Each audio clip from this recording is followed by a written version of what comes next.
भारतीय हिंदी सिनेमा ने अनगिनत ऐसी फिल्में दी हैं जिन्हें कभी भी भुलाया नहीं जा सकता।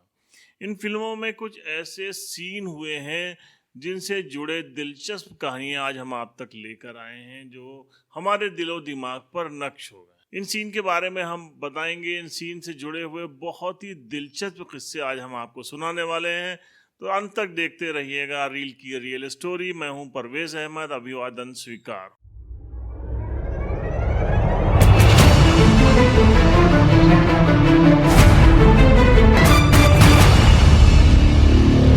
1969 में एक फिल्म आई थी आराधना, जिस फिल्म के एक गाने ने एकदम भूचाल ला दिया था। इस फिल्म में राजेश खन्ना और शर्मिला टैगोर के ऊपर पिक्चराइज किया एक गीत मेरे सपनों की रानी कब आएगी तू बहुत बड़ा हिट साबित हुआ था।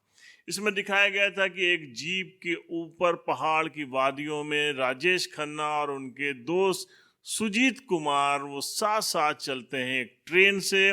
ट्रेन में शर्मिला टैगोर सफ़र कर रही होती हैं और तभी ये गाना पिक्चराइज होता है। दोनों के अंदाज देख के दर्शक बिल्कुल फिदा हो गए थे।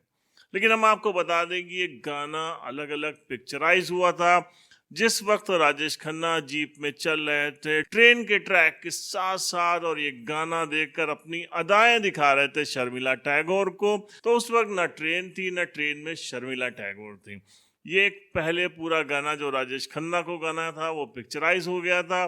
उसके बाद स्टूडियो में एक सेट लगाया गया था, उसमें शर्मिला टैगोर को बिठाया गया था और शर्मिला टैगोर अपने एक्सप्रेशन दे रही थी ठीक उस तरीके से जैसे सामने ही राजेश खन्ना उनको देखकर एक गाना गा रहे हो। बहुत बड़ा सुपर डुपर हिट ये गाना था, लेकिन इस सीन में दोनों आमने सामने थे ही नहीं। सुभाष घई की एक फिल्म आई थी कर्मा, बहुत बड़ी हिट फिल्म थी। इस फिल्म में दिलीप कुमार और उसके बाद नसीरुद्दीन शाह, जैकी श्रॉफ, अनिल कपूर और अनुपम खेर जैसे सितारे थे जो पहली बार दिलीप कुमार के साथ काम कर रहे थे।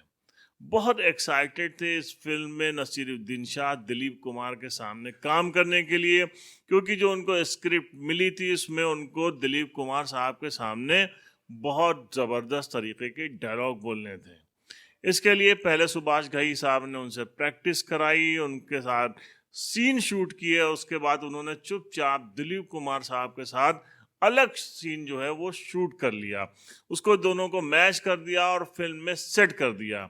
जब बाद में पता चला नसीरुद्दीन शाह को कि उनको तो दिलीप कुमार साहब के सामने डायलॉग बोलने ही नहीं है, तो बहुत निराशा हुई। वो बहुत नाराज़ हुए, इतने नाराज़ हुए कि उन्होंने अपने स्टेटमेंट में बाद में कहा कि उन्होंने आज तक कभी कर्मा फिल्म देखी ही नहीं। कर्मा बहुत बड़ी हिट हुई, लेकिन जो सीन बहुत पसंद किया गया नसीरुद्दीन शाह और दिलीप कुमार के बीच, जो बहुत ज़बरदस्त डायलॉग वहाँ दोनों एक दूसरे के साथ बोलते हैं, वो आमने सामने पिक्चराइज किया ही नहीं गया था। भारतीय हिंदी सिनेमा जगत की एक सबसे सुपर डुपर फिल्म बनी है शोले। इस फिल्म की कामयाबी का अंदाज़ा तो आपको पता ही है। इस फिल्म की स्क्रिप्ट, इस फिल्म के डायलॉग कितने ज़बरदस्त थे। एक बात और बताना चाहता हूँ कि इस फिल्म में जिन बंदूकों का इस्तेमाल किया गया था वो असली थी। उसमें जो कॉर्टेज लगाए गए थे वो भी असली थे, क्योंकि जब वो गोलियाँ चलती हैं तो जो उसकी आवाज़ थी वो एकदम मैच कराना थी, वो एकदम रियल लगनी चाहिए थी। इसलिए इस फिल्म में असली असलहों का इस्तेमाल किया गया था। एक शॉट होता है जिसमें हेमा मालिनी का अपहरण कर लिया जाता है, धर्मेंद्र उनको बचाने के लिए जाते हैं तो गब्बर सिंह की सेना उनको भी बांध देती है और हेमा मालिनी का नृत्य का मजा ले रही होती है। उसी वक्त अमिताभ बच्चन साहब पहुंच जाते हैं बचाने के लिए और कहते हैं कि गब्बर सिंह अपने आदमियों से कह दो कि बंदूकें नीचे फेंक दें, वरना एक एक को भून के रख दूंगा। अब जब ये सीन पिक्चराइज किया जा रहा था बहुत वक्त लगा था, इसमें 2-3 दिन लग गए थे। धर्मेंद्र बहुत बोर होते थे बंधे रहते रहते, तो उन्होंने क्या किया था कि तगड़ी दारू लगा ली थी और वो ड्रंक थे और उसमें बंधे थे, वो अपने मज़ा भी ले रहे थे, इसलिए धर्मेंद्र थोड़े होश में भी नहीं। जब अमिताभ बच्चन पहुंचते हैं, गोलियां चलाते हैं, वहां से धर्मेंद्र को निकलना था, निकलने से पहले वो बंदूक उठाते हैं और उसके बाद एक बॉक्स था जिसमें बहुत सारे कारतूस भरे हुए थे, वो उसके ऊपर पैर मारते हैं, क्योंकि धर्मेंद्र जो है थोड़ा नशे में थे, तो उनका सही जगह पैर नहीं लग रहा था, जिससे बंदूक खुल नहीं रहा था, वो बॉक्स खुल नहीं रहा था। धर्मेंद्र ने जब 2-3 बार उसके ऊपर मारा, पैर और उनका सही जगह पैर नशे में होने की वजह से नहीं लगा, तो उन्होंने गुस्से में गोली चला दी। अब ये गोली ऊपर खड़े अमिताभ बच्चन के कान के पास से गुजर गई। एक बड़ा हादसा होते होते बच गया। शूटिंग यहाँ से कैंसिल कर दी गई कि अब ये शूटिंग अगले दिन होगी। इसका बहुत अफसोस हुआ धर्मेंद्र को, और उन्होंने तय किया कि आज के बाद वो कभी भी जिंदगी में ड्रिंक करके शूटिंग नहीं करेंगे, और उन्होंने ऐसा किया भी। दीवार फिल्म का एक बहुत ही आइकॉनिक सीन है जो उसका क्लाइमेक्स था। अपनी बीमार माँ के दुआ के लिए अमिताभ बच्चन पहली बार मंदिर जाते हैं। वहां पे अमिताभ बच्चन को डायलॉग बोलना था भगवान के सामने। इस फिल्म के यूं तो बड़े हिट डायलॉग लिखे थे सलीम जावेद ने, लेकिन इस जगह पे जब उनको भगवान के सामने डायलॉग बोलने थे तो उनको फ्री कर दिया था। कोई भी लाइन लिख के नहीं दी गई थी, और कहा गया था कि अमिताभ बच्चन के जो भी मन में हो एक्सटेम्पोर बोलते चले जाएंगे। और अमिताभ बच्चन ने मंदिर में जो डायलॉग बोले हैं कि आज खुश तो बहुत हो गए तुम, ये बिल्कुल भी स्क्रिप्टेड नहीं थे, स्पॉन्टेनियसली अमिताभ बच्चन ने ये डायलॉग बोले। शोले फिल्म में एक रोल था सांबा का। सांबा ने पूरी फिल्म में सिर्फ एक डायलॉग बोला था कि पूरे 50,000। इस सीन के लिए सांबा को 27 बार मुंबई से बेंगलोर जाना पड़ा था, और वो कई महीनों तक पहाड़ी पर बैठे रहे थे सिर्फ एक डायलॉग के लिए। जब उनसे अमजद खान अपनी शान में पूछता है, जो कि इतना बड़ा डाकू होता है, वो खुद कैसे बताता कि उस पर कितना इनाम रखे है, तो ऊपर पूछता है सांबा कितना इनाम रखे सरकार हम पर।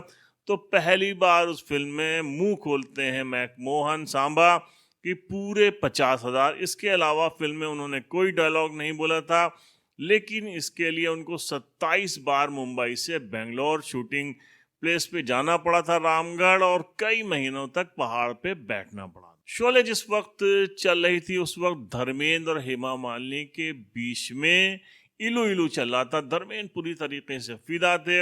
इसके लिए उन्होंने बड़ी नई नई तरकीबें भी खोज रखी थी। ये फिल्म का एक बहुत ही बेहतरीन कॉमेडी सीन है जब धर्मेंद्र निशाना लगाना सिखाते हैं हेमा मालिनी को। इसके लिए उन्होंने ऊपर लाइटमैन और कैमरामैन को अलग से पैसे दे रखे थे कि जब ये शॉट हो तो तुम कुछ ना कुछ उसमें गड़बड़ कर देना, जिसकी वजह से ये शॉट का रिटेक होता रहे।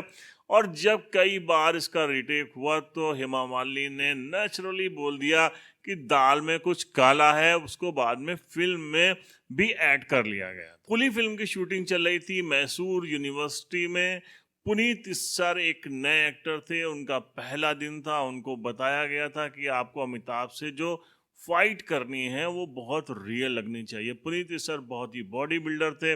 अमिताभ बच्चन ने उनसे कहा था कि तुम जब मेरे पेट में पंच मारना तो बिल्कुल मेरे पेट के पास लाके उसको रोक देना।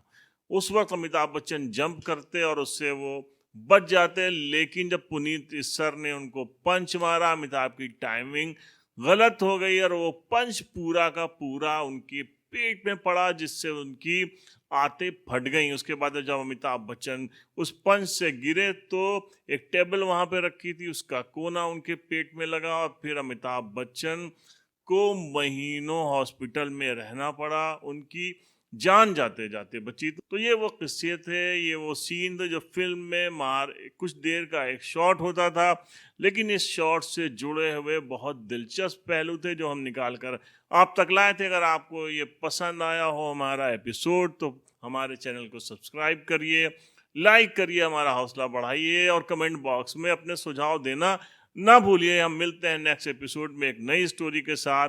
तब तक के लिए अपना ख्याल रखिए। जय हिंद।